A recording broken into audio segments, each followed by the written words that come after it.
कृष्ण। ओम अज्ञानतिमिरन्धस्य ज्ञानाञ्जनशलाकया चक्षुरुन्मिलितं येन तस्मै श्रीगुरवे नमः। नमो विष्णुपादाय कृष्णपृष्ठाय भूतले श्रीमते भक्तिवेदांत स्वामी की नाम। नमस्ते सरस्वते देवे गौरवाणी प्रचारिणे निर्विशेषा शून्यवादी पाश्चात्य देशतारिणे।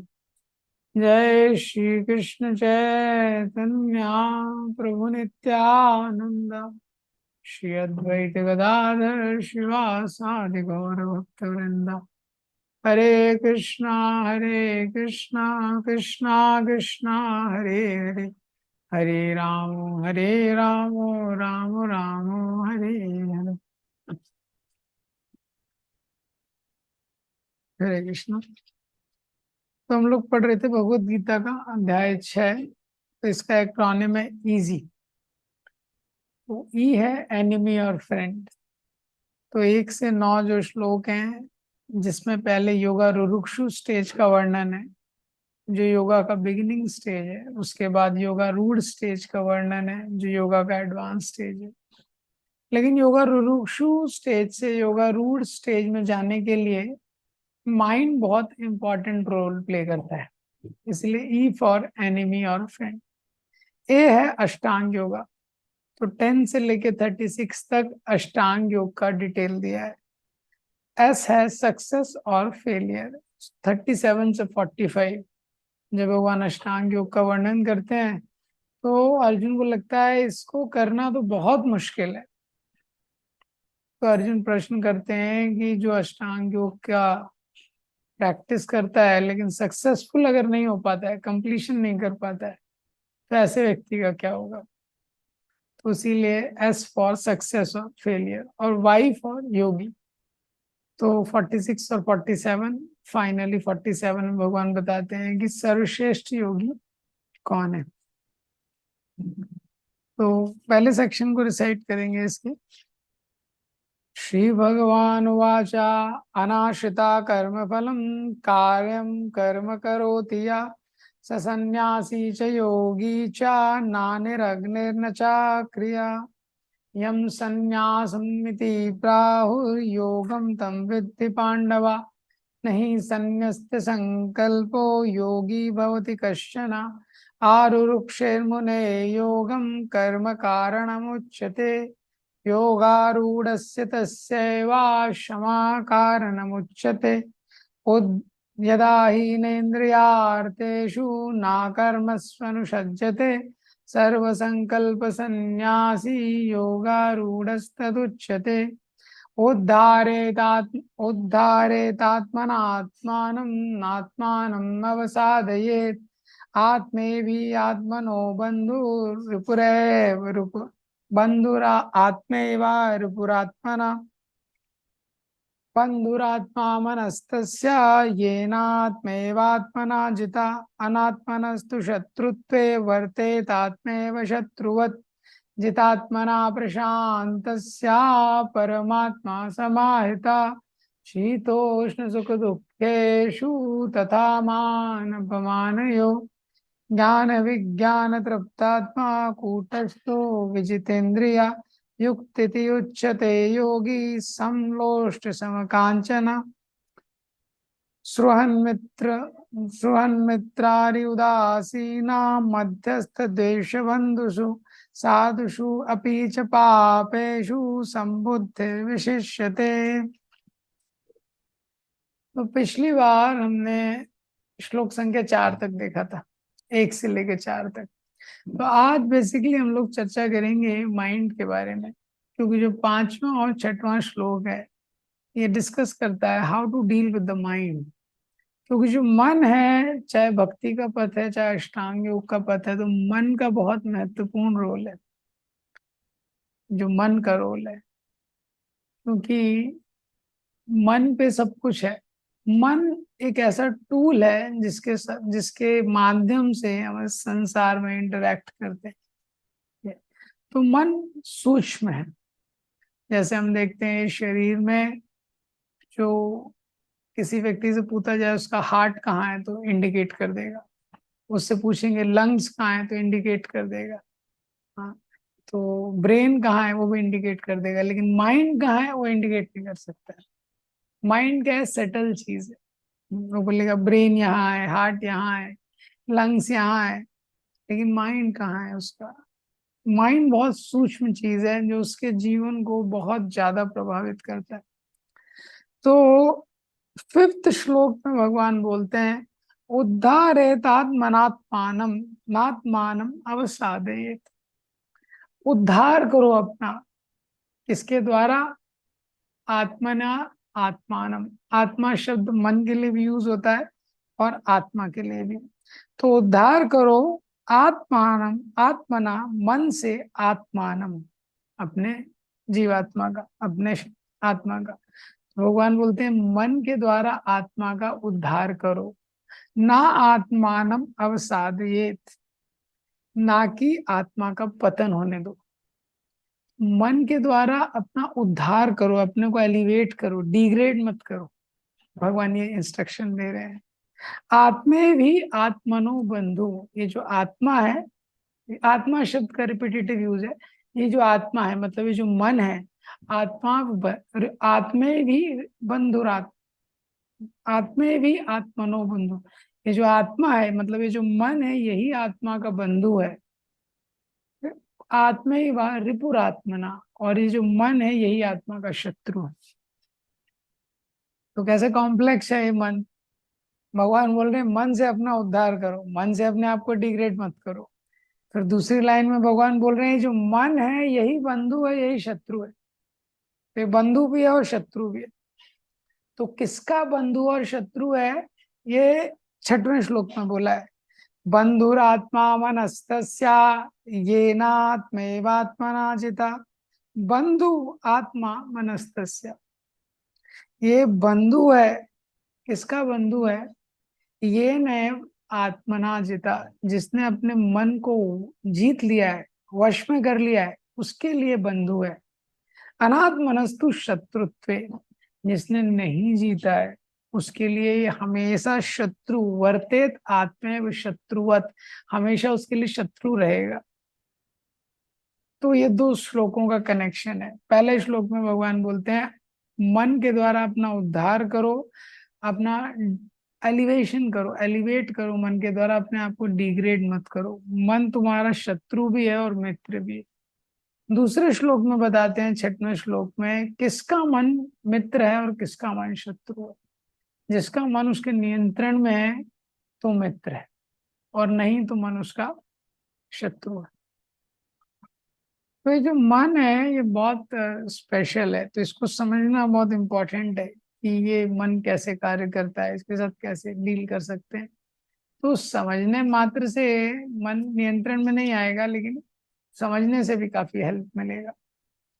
तो सबसे पहला तो ये समझना चाहिए कि कैसे, जैसे एक दरवाजा होता है, तो दरवाजे की तरह मन, तो दरवाजा से आप अंदर भी आ सकते हैं, बाहर भी जा सकते हैं। इसी तरह ये जो मन है ये आपको एलिवेट भी कर सकता है, डिग्रेड भी कर सकता है। ये संसार के बंधन में भी डाल सकता है और संसार से मुक्त भी कर सकता है। इसीलिए 5वें श्लोक के तात्पर्य में प्रभुपाद जी ने ये अमृत बिंदु उपनिषद से ये श्लोक कोट किया है। माने एव मनुष्याणां कारणं बंध मोक्षयो, बंधाय विषयासंगो मुक्ताय निर्विषयं मना। मन एव मनुष्याणां कारणम बंध मोक्ष। ये मनुष्यों में जो मन है, कारणम, ये कारण है बंधन का भी मोक्ष का भी।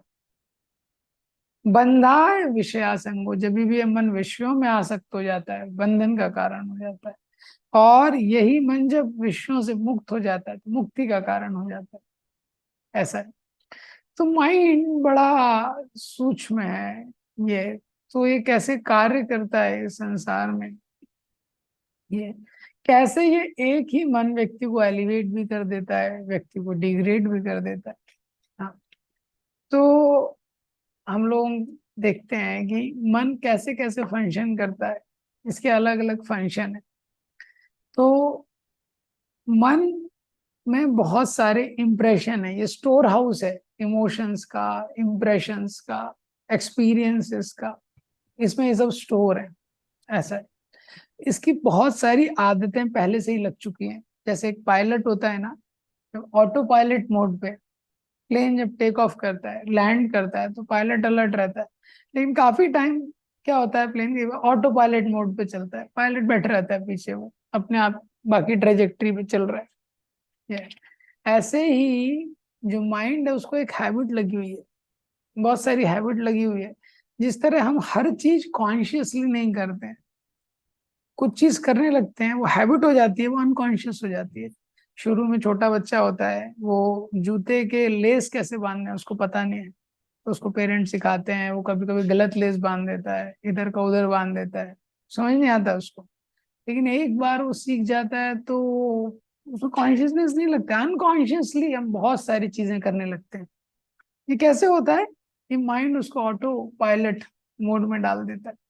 इसी तरह माइंड प्रोसेसर की तरह भी काम करता है। तो जब माइंड प्रोसेसर की तरह काम करता है, तो कुछ भी चीज हम वर्तमान में कर रहे हैं, तो भूतकाल में जो जो हुआ है, जो माइंड में स्टोर है, तो वो इंफॉर्मेशन से कनेक्ट करता है ये। तो हमारी नॉलेज को एनहांस करता है। क्योंकि माइंड में पहले से पास्ट एक्सपीरियंसेस हैं, इम्प्रेशंस हैं, तो भविष्य के लिए नॉलेज को एनहांस करता है। माइंड डिस्ट्रैक्टर की तरह भी काम करता है। डिस्ट्रैक्टर मतलब माइंड का एक स्वभाव है कि ये जब कहीं एब्जॉर्ब हो जाता है, तो अगर वो पर्पस में एब्जॉर्ब नहीं होगा माइंड, तो डिस्ट्रैक्शन हो जाता है। जैसे हम लोग देखे कॉलेज में क्लास में रहते हैं स्टूडेंट, लेकिन माइंड ज्यादातर क्लास में नहीं रहता उनका। हम्म, कुछ तो वो सोचते रहते हैं। हम्म, तो माइंड डिस्ट्रैक्टर की तरह काम करता है, जब लॉस्ट हो जाता है थॉट्स में, जब ये एक बार घूम जाता है तो घूम जाता है, तो जो वर्तमान में फोकस नहीं करने देता है। आप देखेंगे विशेषकर जब हम कोई आध्यात्मिक क्रिया करते हैं, स्पिरिचुअल प्रैक्टिसेस करते हैं, इतना इजी नहीं होता है ऑब्जॉर्व होना। ये तो माइंड को पहले के जो कुछ प्लेजर वाले एक्सपीरियंसेस हैं, कुछ हैं, वहां पे लॉस्ट हो जाता है, तो डिस्ट्रैक्टर की तरह काम करता है। और माइंड डिस्टॉर्टर की तरह भी काम करता है। डिस्टॉर्टर मतलब माइंड नेगेटिव चीजें चिपक जाती है माइंड में। जैसे उदाहरण के लिए, सपोज किसी पुलिस वाले ने गलत बिहेव किया है, या गलत तरीके से किसी सिचुएशन में रिएक्ट किया है हमारे साथ, तो वापस से जब हम किसी पुलिस वाले को देखेंगे, तो माइंड पिछले वाला लेके आएगा, ये सब बेकार है, ये सारे पुलिस वाले बेकार है, वो पहले इंप्रेशन को कनेक्ट करता है। हाँ, ऐसा है। जैसे इस्कॉन में कोई आ रहा है और उसका पहला एक्सपीरियंस खराब हो गया, उसके जूते चोरी हो गए शू स्टॉल में, उसका कूपन है, जूते गायब हो जाता है कई बार फेस्टिवल्स में। अब उसका वो इम्प्रेशन चला जाता है, या किसी ने उससे थोड़ा हार्श डीलिंग कर लिया, तो माइंड क्या है, वापस से वो कहीं इस्कॉन टेम्पल में वही इंप्रेशन लेके जाएगा। और इसके कॉन्ट्ररी पॉजिटिवली भी वो काम करता है। अगर सपोज वो किसी इस्कॉन टेम्पल में गया है, तो बहुत पॉजिटिव इंप्रेशन हुआ, बहुत वार्म वेलकम मिला, केयरिंग डिवोटीज मिले। अब वो सिटी से किसी दूसरे टेम्पल में भी अगर जा रहा है, वहां पे हो सकता है कि उतने केयरिंग डिवोटीज ना हो, इतना वार्म वेलकम नहीं मिले, पर वो इंप्रेशन वो कैरी कर रहा है, तो वो पॉजिटिविटी के साथ एंटर करता है ये, क्योंकि उसको पता है कि हाँ, उसका इंप्रेशन हो जाता है कि इसमें अच्छे लोग हैं। तो माइंड एक इस तरीके से काम करता है। लेकिन चैलेंज का प्रॉब्लम क्या है माइंड का, हमारे स्टेज पे हम देख सकते हैं कि माइंड मोस्टली एनिमी है, क्योंकि जिसका माइंड कंट्रोल में नहीं है वो एनिमी है। कैसे हम समझ सकते हैं कि माइंड हमारा एनिमी है, जो हम करना चाहते हैं वहां फोकस नहीं करने देता है। करेक्ट, इसका मतलब एनिमी है। दूसरा है, जो छोड़ना चाहते हैं गलत चीजें, उसको छोड़ने नहीं देता है। ठीक है, इसका मतलब ये क्या है, एनिमी है। लेकिन ये क्या है, साधारण एनिमी नहीं है, ये बहुत स्पेशल एनिमी है। ये ये बहुत स्पेशल एनिमी है। क्यों? क्योंकि ये एनिमी आपके अंदर है और आपसे अभिन्न है। देखिए, अगर कोई व्यक्ति है, अगर कोई आपका लाइफ पार्टनर है, अभी लाइफ पार्टनर के साथ आपको रहना है, ये वो लाइफ पार्टनर आपको मिल गया जो ठीक लाइफ पार्टनर नहीं है, तो आपके जीवन को तो दुखी कर देगा वो। हम्म। आपका केमिस्ट्री उससे मैच नहीं करता है, उसका आपसे मैच नहीं करता है, अब लेकिन तो लाइफ पार्टनर है, अब तो साथ में रहना है ये। लेकिन फिर भी ये संसार में कोई भी लाइफ पार्टनर हो, एटलीस्ट क्या है, हमको फ्रीडम मिलता है फिर भी स्पेस का। क्यों?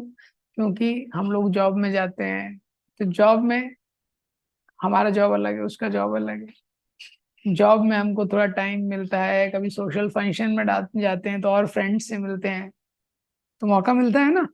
जैसे कोई व्यक्ति आप देखेंगे मैरिड लाइफ में, हस्बैंड वाइफ का रिलेशनशिप ठीक नहीं है, ये दुखी रहते हैं साथ में, लेकिन क्या है, फ्रेंड्स के साथ जाके खुश हो जाते हैं वो।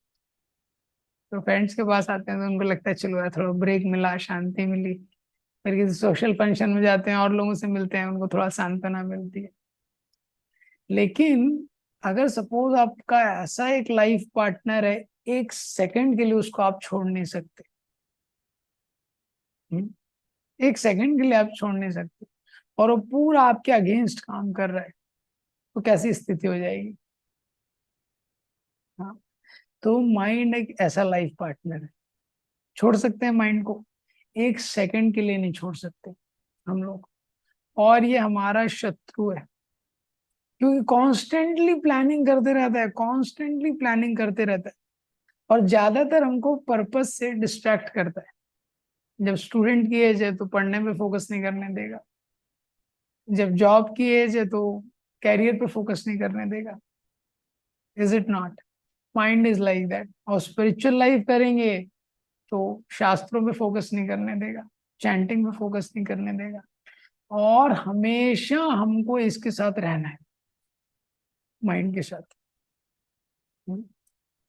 फैमिली में तो आदमी डाइवोर्स भी दे देता है, लेकिन इसको डाइवोर्स नहीं दे सकते, माइंड। हमेशा इसके, इसलिए भक्ति सिद्धांत सरस्वती ठाकुर का स्टेटमेंट था, वो बोलते थे mind is a worst of non devotee association. सबसे खराब जो हमको असत्संग मिल सकता है वो मन का है। इसीलिए जो व्यक्ति केवल अपने मन के अनुसार चलता है, देखें संसार में जानवर की तरह उसका जीवन हो जाता है। तो इतना खतरनाक शत्रु है, वर्स्ट ऑफ द एनिमी, जिसके साथ व्यक्ति रह रहा है। इसीलिए मेंटल प्रॉब्लम्स बहुत सीरियस होते हैं। तो जो थोड़ा बहुत हमने डिप्रेशन के केसेस देखे हैं, बहुत सीरियस रहते हैं, उससे डील करना बहुत सीरियस रहता है ये। तो व्यक्ति क्या, इसलिए व्यक्ति सुसाइड करना पड़ता है उसको। जैसे आप देखेंगे मैरिज में अगर कोई लाइफ पार्टनर के साथ है, नहीं जम रहा है, कई बार लोग सुसाइड करने वो करते हैं। लेकिन लाइफ पार्टनर फिर भी हमेशा हमारे साथ में नहीं है, नाम ही उसका लाइफ पार्टनर है। रियल लाइफ पार्टनर तो यही है, जो एक सेकंड के लिए भी नहीं छोड़ रहा है। और इसीलिए अगर उसका मन नियंत्रण में नहीं है तो कभी कभी व्यक्ति लोग आत्महत्या कर लेते हैं। माइंड कंट्रोल में नहीं रहता, उसकी बॉडी हेल्दी है, पैसे का कोई इशू नहीं है, फैमिली का कोई इशू नहीं है, मन का इशू, डिप्रेशन में चले जाते हैं, सुसाइड कर लेते हैं।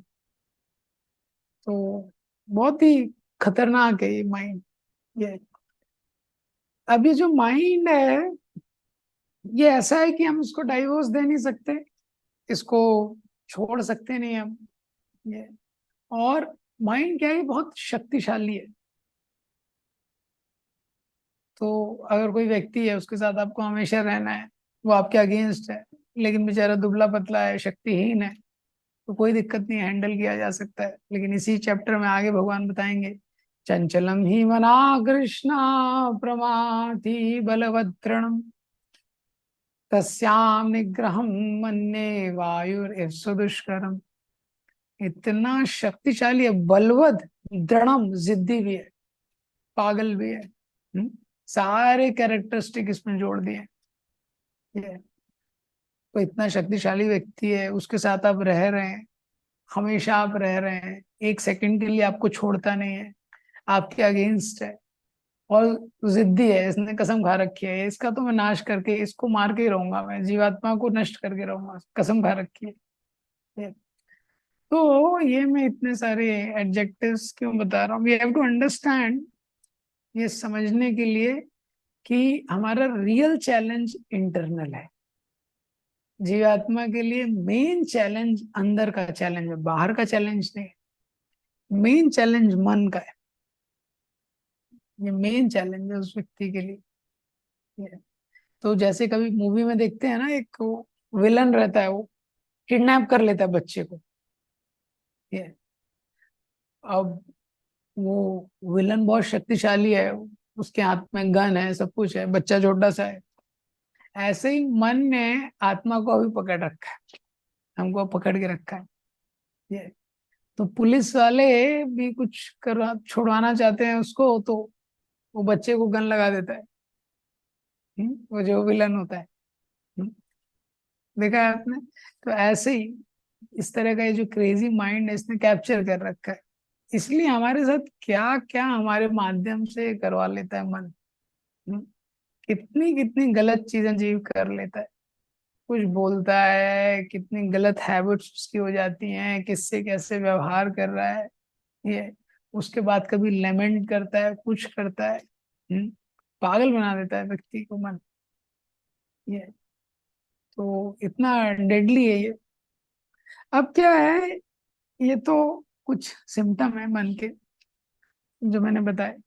एक और मन का सिम्टम है, ये क्या होता है कि मन ऐसे काम करता है जो जो इजी चीज है, जो कंस्ट्रक्टिव चीज है, वो इजी को मन ऐसे प्रोजेक्ट करता है ये डिफिकल्ट है। और जो डिफिकल्ट है, थोड़ा डिफिकल्ट है, माइंड बोलता है इम्पॉसिबल है।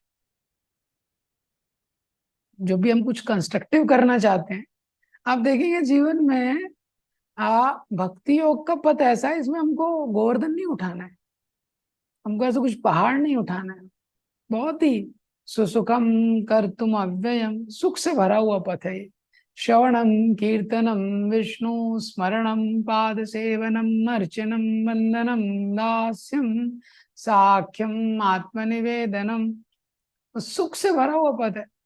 श्रवण करना है, स्मरण करना है, भगवान की लीलाएं इतनी सुंदर है। हम्म। पाने न ते देव कथा सुदायम, देवता लोग भी भगवान का कथा सुनते हैं। श्रवणम कीर्तनम स्मरणम, सब सिंपल सिंपल चीजें है, लेकिन हमको कितना फॉलो अप लगता है इसके लिए। हम्म, इतना फॉलो अप, ये साधना कार्ड भरो, ये करो, वो करो। अरे इतना सिंपल चीज के लिए इतना क्यों कॉम्प्लेक्स लग रहा है? मन। हाँ, मन। आप किसी को बिठा के एक माला करवा लो, कोई नया व्यक्ति, एक माला में कांपने लगता है वो। जैसे कि पता नहीं क्या हो रहा है। हम्म, ये- वो पूरा दिन भर घूमता रहेगा, ये करेगा, वो करेगा, सब कुछ करेगा, यहाँ बैठो माला करो। नहीं, माला नहीं होता है उससे। पूरा अखबार खत्म कर देगा, हाँ, मेन हेडलाइन से लेके एंड तक, जितनी फालतू चीजें हैं संसार की, एकदम रुचि से पढ़ेगा। ये। तो भगवत गीता का एक श्लोका का तात्पर्य पढ़ते पढ़ते ढेर हो जाता है आदमी, उसको नींद आने लगता है। एक वो हैवी हो जाता है, एक श्लोका का तात्पर्य पढ़ता तो बहुत हो गया। अभी रेस्ट लेना पड़ेगा। ये मन। देवानंद महाराज स्वयं बताते हैं, देवानंद महाराज जब वो भक्ति में आए थे, तो कैसे आए थे भक्ति में? तो वो अमेरिका में थे, बहुत इंटेलिजेंट, एल्स यूनिवर्सिटी से टॉपर थे, बहुत इंटेलिजेंट थे, साइंटिफिक माइंड के। तो वो लोग क्या करते थे कि टीवी को म्यूट करके देखते थे। टीवी चलाते थे, चार दोस्त थे, और म्यूट करके चैनल चेंज करते थे, और फिर वो गेस करते थे कि क्या चल रहा है। म्यूट रहता था, गेस करते थे क्या चल रहा है। तो ऐसे अपना करते रहते थे वो लोग, ऐसे उनका फन चलते रहता था। तो एक बार उन्होंने चैनल चेंज किया, उसमें हरे कृष्णा डिवोटीज आ गए, वो डांस कर रहे हैं। अब इन लोगों को समझ नहीं आ पाया चल क्या रहा है। हम्म। तब उन्होंने पहली बार वॉल्यूम किया, वॉल्यूम किया, हरे कृष्ण मंत्र उन्होंने स्टार्ट सुना, हरे कृष्ण मंत्र वगैरह। फिर वो लोग देखते रहे उसको 20 मिनट, आधा घंटा। और वहां से देवामित प्रभु ने, देवामित महाराज ने जब स्टार्ट किया, एक मंत्र, एक माला नहीं, एक मंत्र। कई महीने बाद वो एक माला पे आए। पहले मैंने एक मंत्र स्टार्ट किया, तो एक मंत्र करते थे उनको लगता हाँ काफी हैवी हो गया ये, हाँ काफी हैवी हो गया। फिर 2 मंत्रा, 3 मंत्रा, 4 मंत्रा, ऐसे कई महीने बाद वो एक माला पे। ये ऐसे गौरांग प्रभु एक व्यक्ति से मिले थे, तो प्रभु जी ने बोला उसको माला करो। तो उसने देखा माला, इतना बड़ा ये माला। हम्म, तो बोला नहीं नहीं, ये तो बहुत ज्यादा हो जाएगा मेरे लिए ये। तो प्रभु जी ने बोला ठीक है, तुम मंत्रा से स्टार्ट करो। तो उन्होंने 4 मंत्रा से स्टार्ट किया। तो बड़ा बिजनेसमैन था, 4 मंत्र से स्टार्ट किया। फिर तो एक टाइम बाद प्रभु जी को मिला, तो बोले कितना करो, बोले 4 कर रहा हूँ। बोले ठीक है बढ़ाओ थोड़ा। उसने ठीक है, तो 8 मंत्र स्टार्ट किया। फिर कभी मिलते थे तो फिर बोलते थोड़ा कितना कर रहे हो, बोला 8 कर रहा हूँ। बढ़ाओ 16, तो 16 मंत्र करने लगे। फिर उसके बाद वेस्ट में प्रभु जी एक जगह लेक्चर दे रहे थे, तो वहां वो डिवोटी मिल गया, वो भी वहां ट्रैवल कर रहा था। तो लेक्चर के बाद प्रभु जी मिल रहे थे डिवोटी से। तो प्रभु जी ने बोला अभी कितना चल रहा है, तो उसने बोला अभी 64 चल रहा है मेरा। तो डिवोटीज बोलते हैं गौरांग पूछ रहे आपका प्रीचिंग तो बहुत पावरफुल है। 64 माला पे ले आए आप थोड़े बिजनेसमैन को इसको। ना मंत्रा, माला नहीं, मंत्रा करता है ये, माला नहीं करता है। तो पॉइंट क्या है, पॉइंट ये है कि जो माइंड है इजी चीज को डिफिकल्ट बना देता है। जो इजी चीज है उसको वो डिफिकल्ट बना देता है, और जो डिफिकल्ट है, थोड़ा डिफिकल्ट है, उसको इम्पॉसिबल। जैसे हम देखते हैं कभी कभी किचन में जो वेइंग मशीन का यूज करते हैं वो खराब हो जाता है। अब जैसे कोई वेइंग मशीन आपका है, हाँ, अभी आपको कुछ लेके जाना है, प्लेन में ट्रेवल करना है, आपको देखना है लिमिटेड लगेज लेके जाना है ये। तो आपने वेइंग मशीन, लेकिन आपकी डिफेक्टिव है, आपने तौला उसमें तो 1 किलो को 25 किलो दिखा रहा है। तो आपने 1 किलो वेट डाला, 25 किलो दिखा रहा है, आप बोले बाप रे तो नहीं ले जा सकता मैं। करेक्ट, क्योंकि वेइंग मशीन डिफेक्टिव है। इसी तरह माइंड बोलता है तू कैसे करेगा भाई, तू माला कैसे करेगा। हाँ ये लोग बोल रहे हैं, तो हमारा माइंड इज नॉट कन्विंस्ड।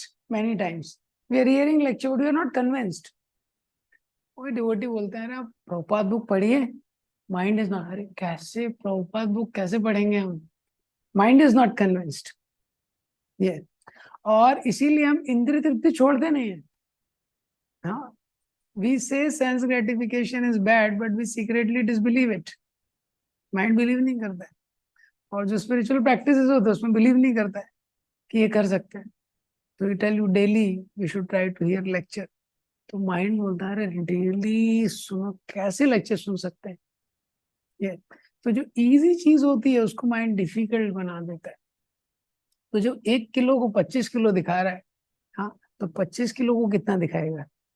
हम्म, तो वो तो 25 किलो आपने वेट डाल दिया वो मशीन में, तो बोलेगा इतना वेट दिखा देगा उसका, तो उसको मल्टीप्लाई कर लीजिए 25 से। तो वो तो व्यक्ति को लगेगा तो इम्पॉसिबल ही है मेरे लिए, ये मेरे लिए संभव नहीं है, ये मैं कभी नहीं कर सकता ये। तो ये माइंड का स्वभाव है। तो माइंड के इस नेचर के कारण हम लोग क्या है, भक्ति में बहुत स्टकअप कर देता है माइंड हमको ये। कोई भी सिचुएशन आ जाती है माइंड उसमें उतना उलझ जाता है, माइंड बोलता है उसको अर्जेंसी है ये अर्जेंसी है, इसको करना ही है, ऐसा है। और स्पिरिचुअल प्रैक्टिसेस हैं जो एक्चुअल में इंपॉर्टेंट है, माइंड बोलता है इसको तो बाद में भी कर सकते हैं ना ये। भगवान तो कहीं जा नहीं रहे हैं, भगवत गीता तो कहीं जा नहीं रही, ये सब तो शाश्वत है, इसके इसके पीछे क्या टेंशन है। हाँ, ये काम नहीं किया कंपनी का तो कैसे होगा, गाड़ी कैसे आगे बढ़ेगी, कुकर की सीटी नहीं बनवाई तो कुकिंग कैसे होगी। माइंड उसको पकड़ता है। तो ये माइंड का नेचर है, माइंड ने जो चीज पकड़ ली उस पे व्यक्ति काम करता है।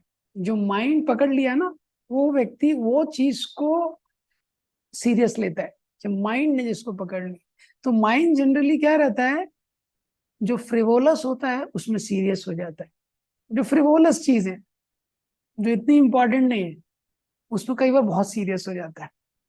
एग्जाम्पल के लिए, जैसे जैसे बच्चे रहते हैं कुछ क्रिकेट देखते हैं, तो आप देखेंगे क्रिकेट के लिए इतने सीरियस रहते हैं, फिर बच्चे हों चाहे बड़े हों।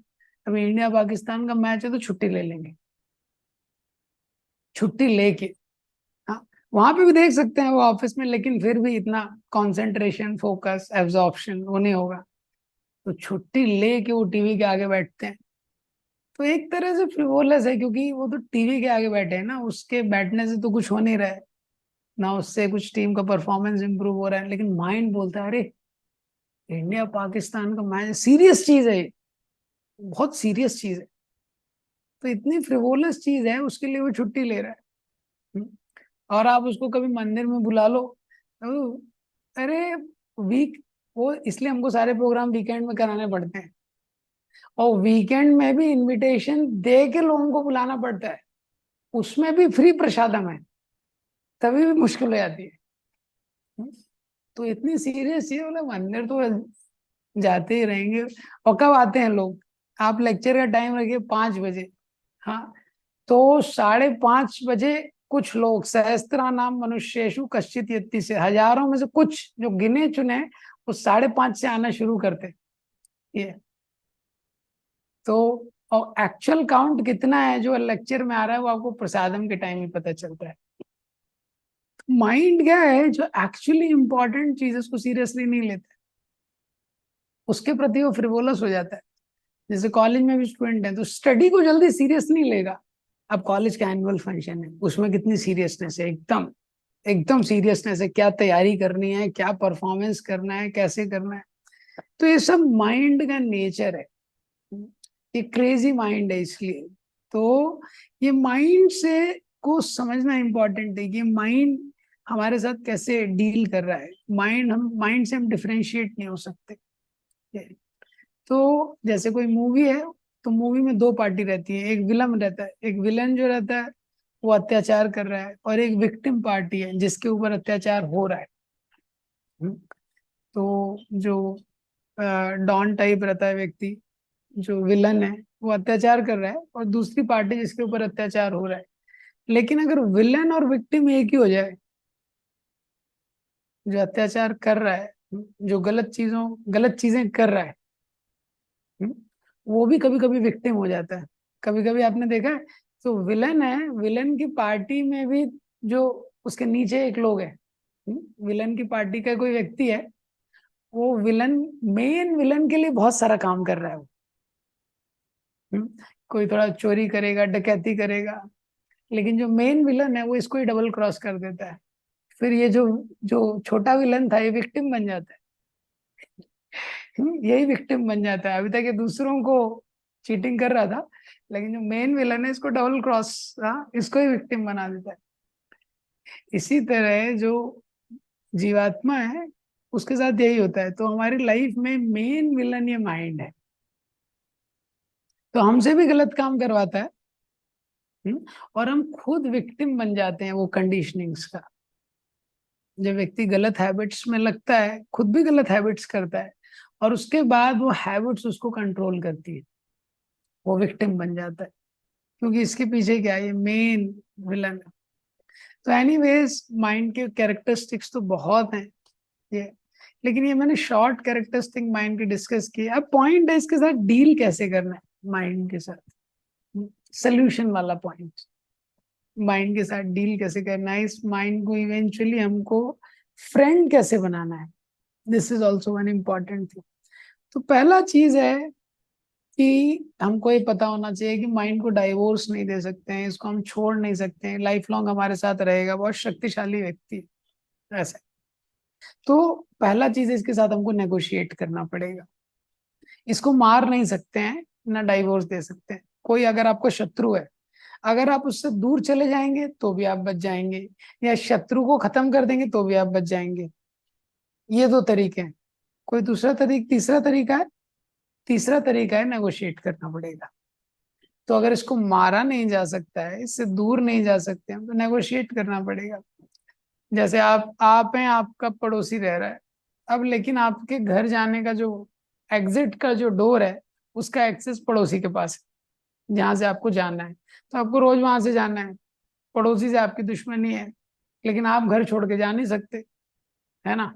पड़ोसी को मार नहीं सकते, तो आपको क्या करना पड़ेगा, नेगोशिएट करना पड़ेगा, उससे क्लैरिफाई करना पड़ेगा कि कैसे उसके साथ डीलिंग की जा सकती है। वो पॉइंट है। तो वही पॉइंट यहाँ पे एक्सप्लेन, तो माइंड के साथ हमको नेगोशिएशन करना पड़ता है। तो जब माइंड को केवल एनिमी की तरफ देखेंगे तभी भी व्यक्ति को दिक्कत हो जाता है, क्योंकि केवल एनिमी की तरह देखने में उसको बहुत मुश्किल हो जाता है। उसको पता होना चाहिए कि एनिमी है, लेकिन ये ऐसा एनिमी नहीं है कि उसको मार दिया जा सके।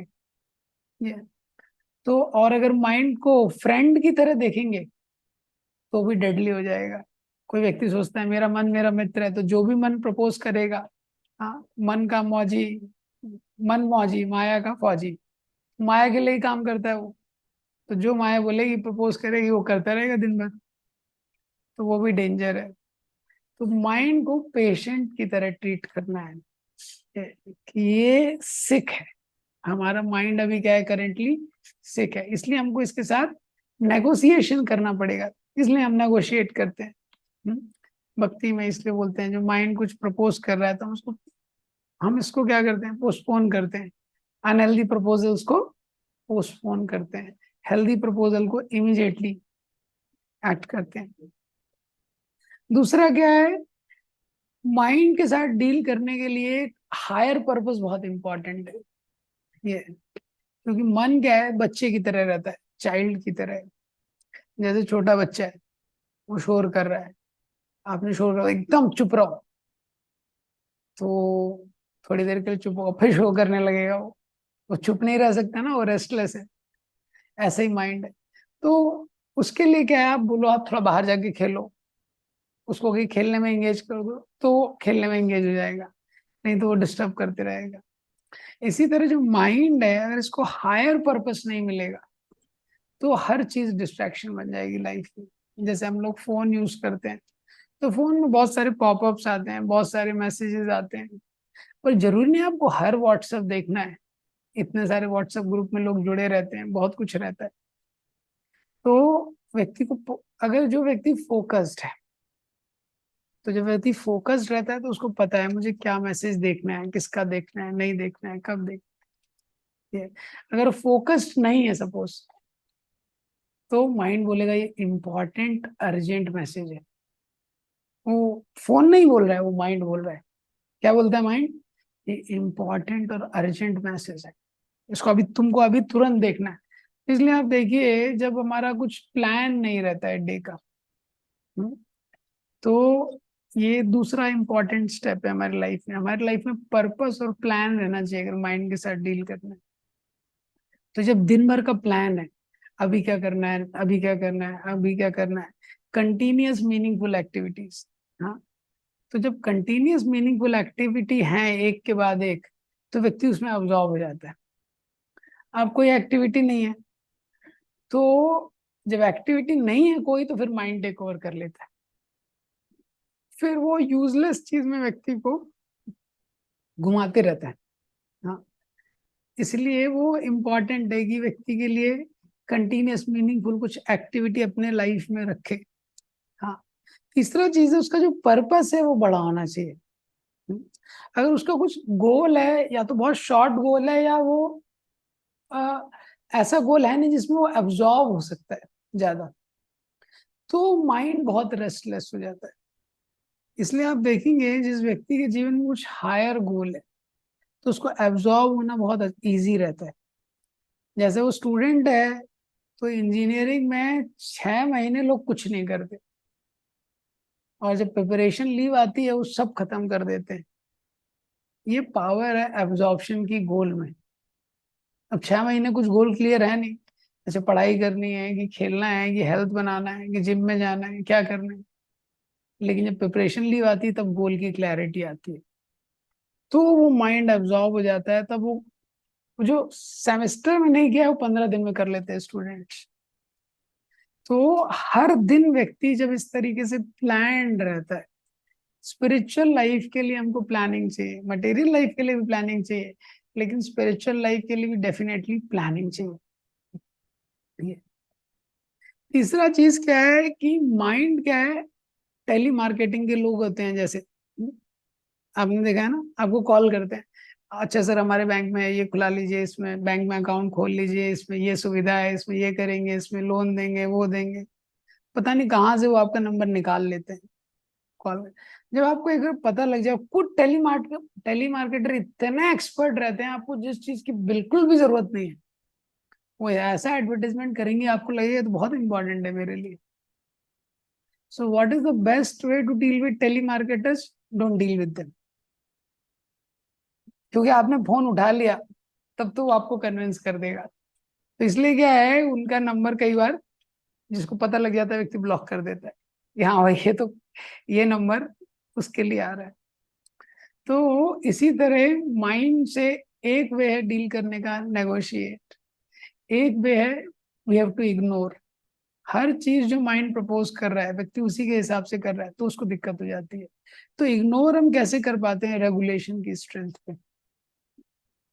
रेगुलेशन की स्ट्रेंथ पे, जैसे व्यक्ति है सुबह 5 बजे वो उठा, अब माइंड बोलता है भूख लग रही है, उसको नहीं लग रही है भूख एक्चुअली, वो माइंड बोलता है खाली है ना, अभी कुछ काम नहीं है, 5 बजे उसके उसने कुछ प्लान किया नहीं है, अभी जब करना है क्या करना है, माइंड बोलता है भूख लग रही है। रेगुलेशन, इसलिए उसका रेगुलेशन है, ठीक है 2 टाइम 3 टाइम जब उसको प्रसाद लेना है, जब वो रेगुलेशन है, तो फिर क्या इग्नोर करना है ये। क्योंकि जैसे ही हम गोल से विहीन हो जाते हैं, जब भी हमारा कोई लक्ष्य नहीं है कि what we are suppose to focus on, तुरंत माइंड टेक ओवर कर लेता है और माइंड कुछ प्लेजर ढूंढने की कोशिश करता है। ऐसा है, अभी सपोज हमारा 8 घंटे का 6-7 घंटे का ऑलरेडी रेस्ट हो चुका है ये, लेकिन अभी कुछ करने के लिए नहीं है, तो माइंड बोलता है थोड़ा रेस्ट कर लो ये। अब कुछ है नहीं ना, तो माइंड टेक ओवर कर लेता है, माइंड बोलता है यहाँ प्लेजर मिलेगा। तो इसीलिए कुछ एक हायर गोल इंपॉर्टेंट है और उसमें एब्जॉर्ब होना इंपॉर्टेंट है। तो एक तरीका है नेगोशिएट करना, दूसरा तरीका है ओवरलुक करना रेगुलेशन की हेल्प से। हाँ, और नेगोशिएट हम कैसे कर पाते हैं? जब हमको एजुकेशन होता है। नेगोशिएशन के लिए इंफॉर्मेशन होना जरूरी है। तो नेगोशिएशन व्यक्ति कब तब करता है जब उसको नॉलेज होती है कि हाँ ये जो माइंड प्रपोज कर रहा है गलत है। तो वो नॉलेज आती है जब हम शास्त्र को पढ़ते हैं। तो जब शास्त्रों को पढ़ते हैं, कभी कभी मन में विचार आते हैं, गलत विचार आते हैं किसी के बारे में, लेकिन हम उस पर एक्ट नहीं करना चाहते। तो हम नेगोशिएट करते हैं। तीसरा क्या है, माइंड का हैबिट है ऑटो रिपीट। ऑटो रिपीट करता है ये चीजें। जो भी चीज हम बार बार करते हैं, बार बार करते हैं, बार बार करते हैं, वो माइंड में फिट हो जाती है, फिर वो ऑटो मोड में डाल देता है। इसलिए आप देखिए, हैबिट्स, हेल्दी हैबिट्स को कल्टीवेट करना बहुत इंपॉर्टेंट है। अभी कोई व्यक्ति है वो रोज न्यूज़पेपर पढ़ता है, न्यूज़पेपर में कुछ है नहीं, कुछ भी इंटरेस्टिंग नहीं है न्यूज़पेपर में, लेकिन फिर भी वो रोज पढ़ेगा। जैसे कुछ लोगों की हैबिट्स रहती है, मैंने देखा वो पार्लियामेंट देखते हैं, देखा आपने दूरदर्शन में किसी में पार्लियामेंट आता है, वो पार्लियामेंट में सब लोग बेंच ठोक रहे हैं, चिल्ला रहे हैं, कौन बोल रहा है कौन सुन रहा है कुछ नहीं पता है, सभी बोल रहे हैं उसमें एक साथ, सब बोल रहे हैं, और वो जो मेन आदमी बैठा है मेरे ख्याल से वही सुन रहा है शायद थोड़ा बहुत। सब बोल रहे हैं एक साथ, और ये इसमें भी लोग एडिक्ट हो जाते हैं, ये भी देखते रहते हैं, उसमें क्या देख रहे हैं समझ नहीं सकते आप। लेकिन ये माइंड की हैबिट है एक्चुअली, ये माइंड की हैबिट है। जो भी आप रेगुलरली करेंगे ना उसको ऑटो मोड में डाल देगा वो, और फिर माइंड बोलने लगता है ये तुम्हारी नीड है, ये तुम्हारी नीड है। तो इसका पॉजिटिव एस्पेक्ट क्या है, ये केवल नेगेटिव चीजों के साथ नहीं होता, ये हेल्दी चीजों के साथ भी रहता है। तो एक बार हम रेगुलरली सुनने लगे, भगवान के बारे में रेगुलरली सुनने लगे, आप 40 दिन अगर रेगुलरली सुन रहे हैं, आपका मिस हो गया 41 डे, माइंड रिमाइंड कराएगा। अलार्म लगाने की जरूरत नहीं पड़ेगी, माइंड रिमाइंड कराएगा, अरे आज सुना नहीं तुमने। ऐसी तरह 40 दिन हम लोग रेगुलरली, 21 डेज बोलते हैं it takes to develop a habit. आप रेगुलरली पढ़ रहे हैं शास्त्रों को, फिर आपने नहीं पढ़ा, माइंड बोलेगा अरे पढ़ा नहीं तुमने। तो इसका मतलब क्या है कि अगर हम डिसिप्लिन के द्वारा हेल्दी हैबिट्स लगाएंगे तो वो हेल्दी हैबिट्स हमारा सेवियर है। हेल्दी हैबिट, हाँ, रीडिंग का हैबिट, हियरिंग का हैबिट, चैंटिंग का हैबिट अगर हम लगाएंगे तो ये बहुत हेल्दी हैबिट्स हैं, और ये एक बार लग गए तो माइंड हमको रिपीट कराएगा। उसके बाद चौथा चीज है एब्जॉर्प्शन। हाँ, तो थोड़े समय के लिए तो विल पावर आ सकती है, सेंसेस को कंट्रोल करने के लिए थोड़े समय के लिए विल पावर आ सकती है। जैसे कुछ लोग होते हैं, महाराष्ट्र में कौन सा एक तो फंक्शन रहता है, 1 महीने मीट नहीं खाते वो लोग, 1 महीने नॉनवेज नहीं खाते।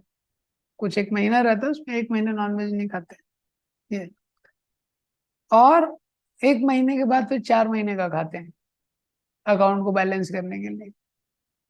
तो इस तरह के जो वो रहते हैं, इस तरह के जो तरीके हैं सेंस ग्रेटिफिकेशन थोड़ी समय के लिए, बॉक्सर्स हैं, एथलीट हैं, तो बॉक्सर्स हैं वो भी अपोजिट सेक्स के साथ इंडल्ज नहीं करते जो बॉक्सिंग के 2-3 महीने पहले स्ट्रेंथ के लिए ये। लेकिन ये सब लॉन्ग टर्म सोल्यूशन नहीं है। लॉन्ग टर्म सोल्यूशन के लिए तो उसको कॉन्शियसनेस को एलिवेट ही करना पड़ेगा। इसलिए जो चौथा पॉइंट है एब्जॉर्प्शन का, एब्जॉर्प्शन बहुत इंपॉर्टेंट है व्यक्ति का माइंड। इसीलिए स्पिरिचुअल एक्टिविटीज को प्रॉपरली करना इंपॉर्टेंट है।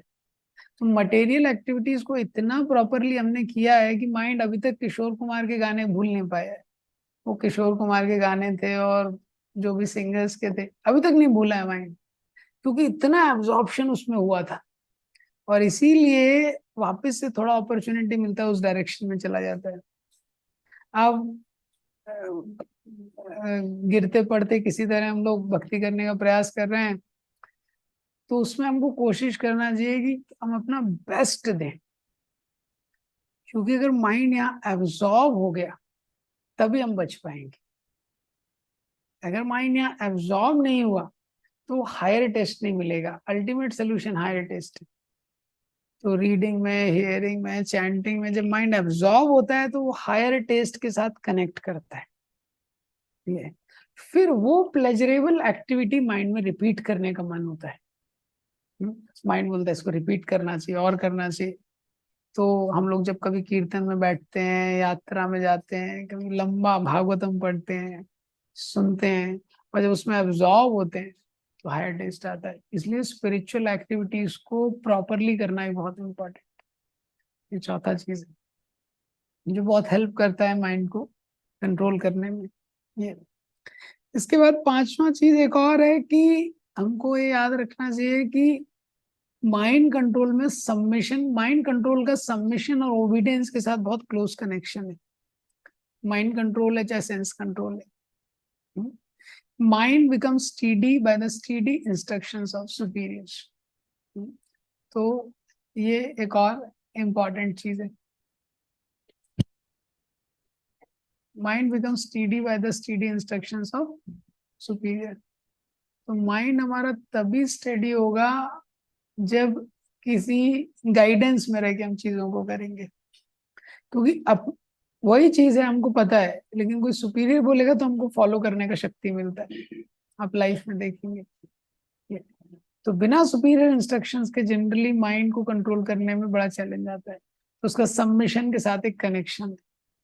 तो इस सबमिशन का एटीट्यूड रहना चाहिए जब हम शास्त्रों को पढ़ रहे हैं, जब हम सुन रहे हैं, या किसी से हम गाइडेंस ले रहे हैं ये। तो जो व्यक्ति इंडिपेंडेंट हो जाता है, आप देखेंगे जो इंडिपेंडेंटली डिसीजन लेता है, वो कंसल्ट नहीं करता है, उसके लिए बड़ा मुश्किल होता है, उसके लिए लाइफ कॉम्प्लेक्स और डिफिकल्ट हो जाती है ये।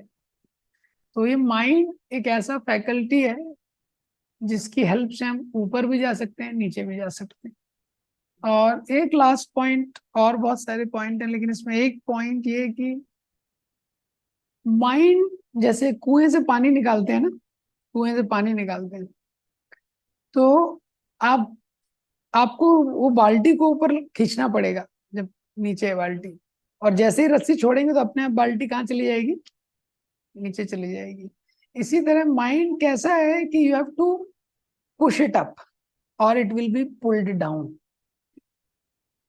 ये भी हमको समझना पड़ेगा। अपने आप ये ऊपर नहीं उठ सकता, उसका उद्धार अपने आप नहीं हो सकता। You have to push it up, आपको पुश करना पड़ेगा। हाँ, आपको पुश करना पड़ेगा माइंड को। इसीलिए जो डेली मॉर्निंग प्रोग्राम है, डेली रीडिंग है, हियरिंग है, चैंटिंग है, ये सब डिसिप्लिन है। ये डिवोटीज के साथ में आना, you have to push it up. अब पुशअप पुश करना इंपॉर्टेंट है, जब पुश करेंगे तो ऊपर जाएगा, जैसे ही छोड़ेंगे रस्सी वो अपने आप नीचे जाना शुरू शुरू कर देगा। इसलिए प्रभुपाद जी ने 6.5 के तात्पर्य में लिखा है, मन को इस प्रकार से प्रशिक्षित किया जाए कि वे बद्ध जीव को अज्ञान के दलदल से निकाल सके। Mind should be trained in such a way to deliver the person. उसकी ट्रेनिंग जरूरी है। माइंड का कैसा क्या है, ट्रेनिंग जरूरी है। 5th कैंटो में भी श्रीमद् भागवतम के डिटेल डिस्क्रिप्शन आता है माइंड के साथ कैसे डील करना चाहिए। तो प्रभुपाद जी ने लिखा है, मन को इस प्रकार से प्रशिक्षित करना चाहिए कि वे प्रकृति की तड़क भड़क से आकृष्ट ना हो और इस तरह बद्ध जीव की रक्षा कर सके।